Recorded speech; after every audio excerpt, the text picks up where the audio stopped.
I've been telling you guys since the beginning, Pat McAfee does not fit with the rest of the worldwide leader in woke, ESPN. And yesterday was further proof.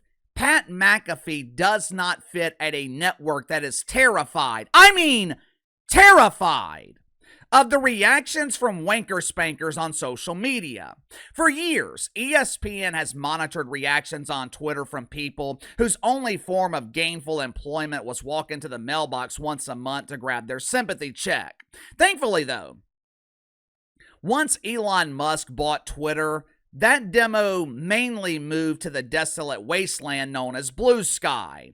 But the reactions on both Twitter and Blue Sky yesterday to what happened on the Pat McAfee Show, those reactions were exactly what I expected.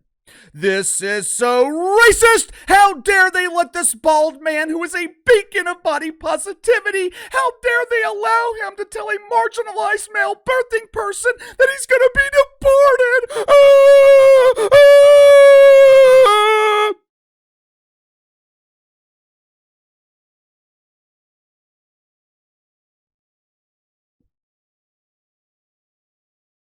This past weekend, the so-called Super Bowl of sports entertainment, which used to be called professional wrestling, the so-called Super Bowl of sports entertainment was held in Las Vegas. Judging by the reactions of grown men who aged out of the primary demo for WWE 30 years ago, WrestleMania was a disappointment. As I was doing my research for this video, I came across dozens of videos on YouTube of grown men reacting to WrestleMania.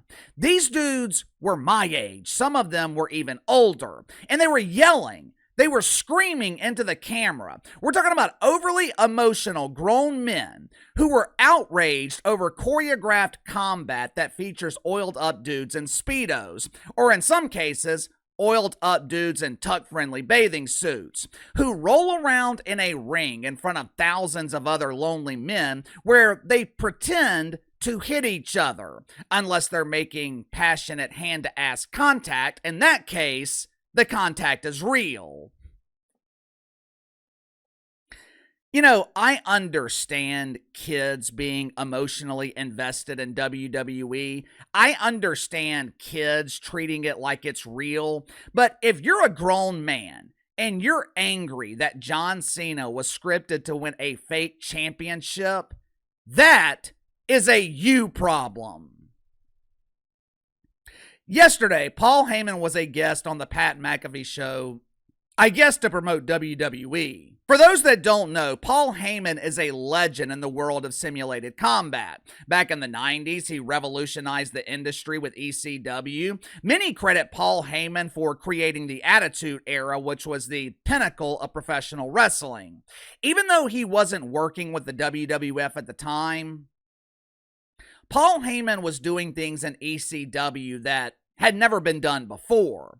One of the reasons Paul Heyman has lasted for decades in the business, the dude is incredible on the microphone. Even though he looks like a hippopotamus, Paul Heyman has the gift of charisma. When Paul Heyman speaks, people listen. And they were damn sure listening yesterday on the Pat McAfee Show, as Paul Heyman was not only accused of mythical racism, he was also accused of putting Pat McAfee in an uncomfortable position as he proceeded to humiliate Shannon Sharpe. Hey, it's me, Shay Shay!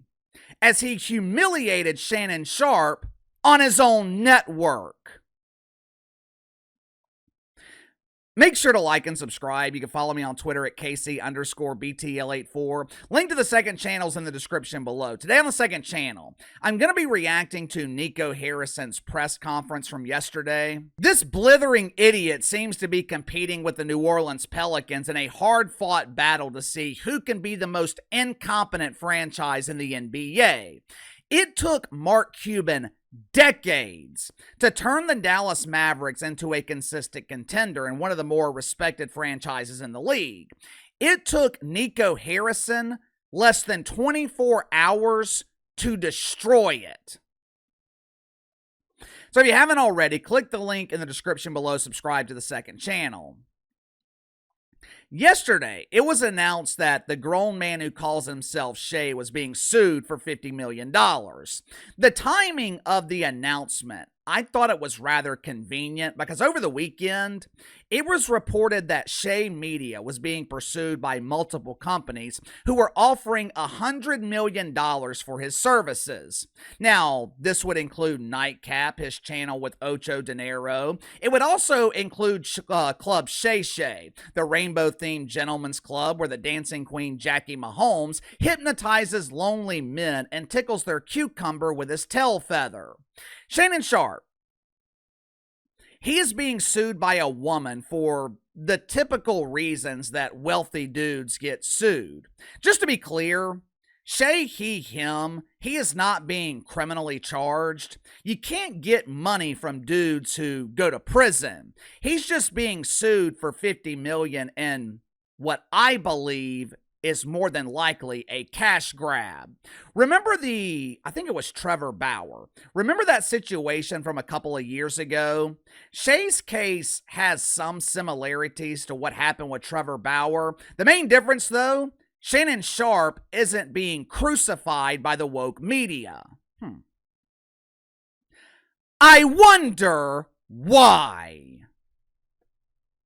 Either way, embarrassing situation for Shannon Sharpe, especially after he released some of the text messages yesterday. And it's also an embarrassing situation for ESPN, whose woke welfare donations to Shay are clearly being used for what the kids are calling freak-offs.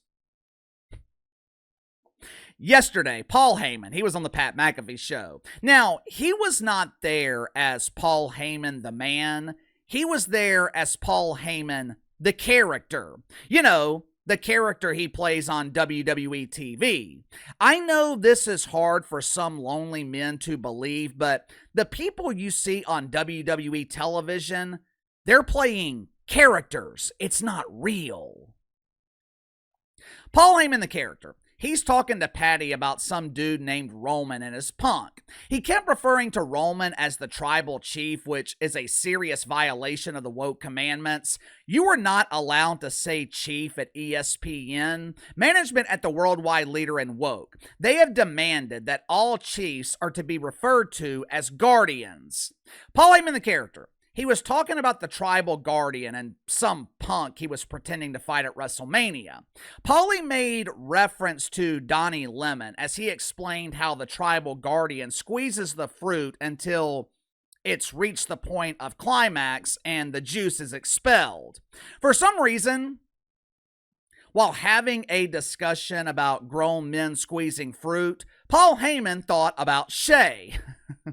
He proceeds to make a joke about Shay that clearly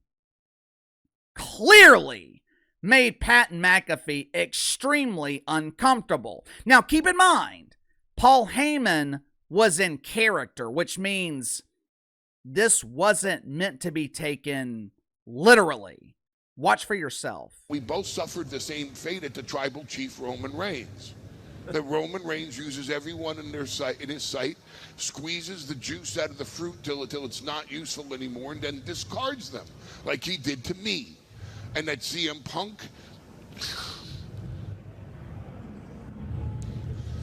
CM Punk does as much good to my reputation as Shannon Sharpe does to ESPN. Oh no, jeez. Oh boy.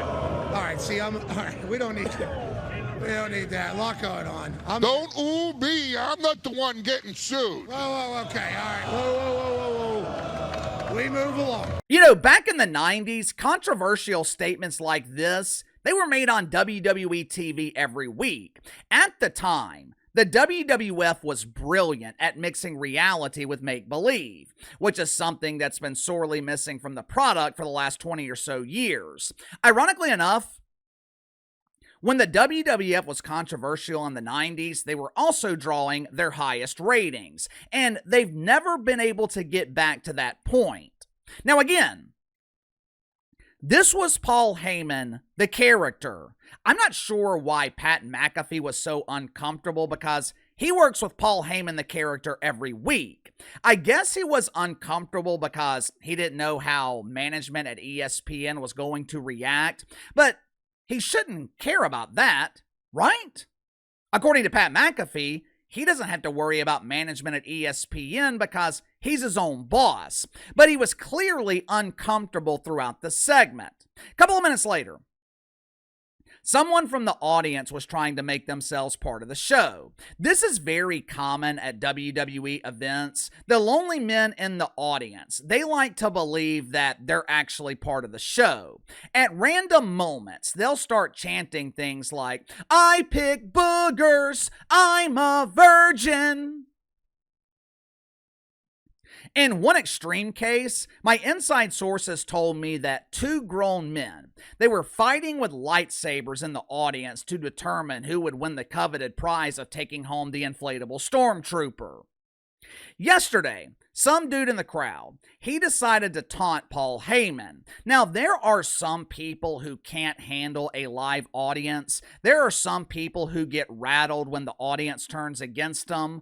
Paul Heyman, he is not one of those dudes.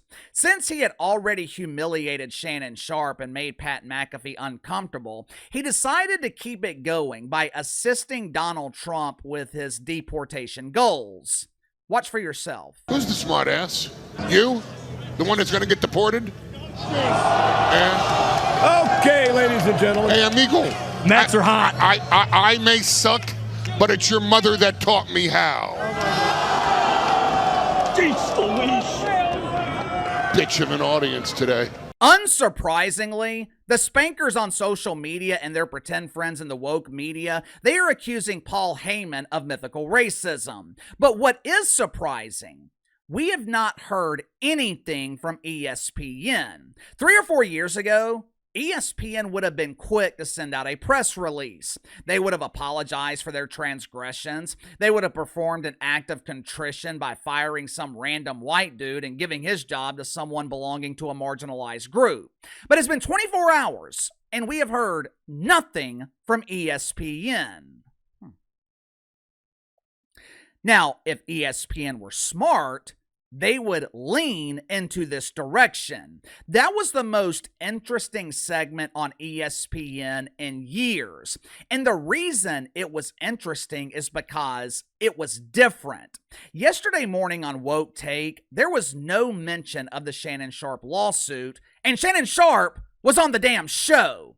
They pretended like it never happened, even though everyone knew what the hell was going on. Most shows on ESPN play it safe. Most shows on ESPN are vanilla. They're boring. This is the reason they hired Pat McAfee. He's different. Maybe Pat McAfee was acting yesterday, but he damn sure seemed uncomfortable to me. If he's his own boss, there should be no reason for him to be uncomfortable. The question is, how far will ESPN be willing to let Pat McAfee go? You tell me, will ESPN come down on Pat McAfee for what happened yesterday? I thought it was entertaining. I thought Paul Heyman was the best thing on ESPN in years. Will there be consequences for that segment? I can't imagine that Shay Sharpe is happy about it, but you tell me. Sound off in the comments below. I'll see you guys later.